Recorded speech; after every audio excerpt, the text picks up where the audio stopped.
Hi అండి, welcome to my channel రుచులు రంగోలి. అందరు ఎలా ఉన్నారు? బాగున్నారా?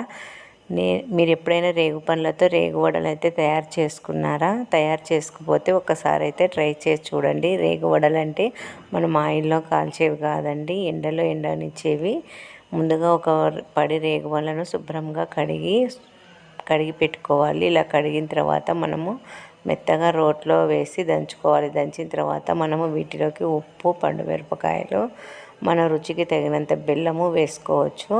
ఇలా వేసుకున్న తర్వాత మనము దంచుకోలేని వాళ్ళు ఉంటే గ్రైండర్కి వేయించుకోవచ్చు అండి. మేమైతే రోట్లో వేసి అయితే దంచాము. ఇలా దంచిన తర్వాత ఈ విధంగా అయితే ఉంటుంది. ఈ ఈ రేగు పిండిని మనము రేగు వడల్లాగా పెట్టుకొని ఎండలో అయితే పెట్టుకోవాలి. ఎండలో ఇలా 4-5 రోజులు పెట్టిన తర్వాత కొంచెం గట్టిగా అవుతాయి. ఇలా చేసుకొని తినడం వల్ల మనకు చాలా బాగుంటుందండి. జ్వరాలు వచ్చినప్పుడు, నోరు బాగలేని వాళ్ళు కూడా ఇలా తిన్నారంటే చాలా బాగుంటుంది.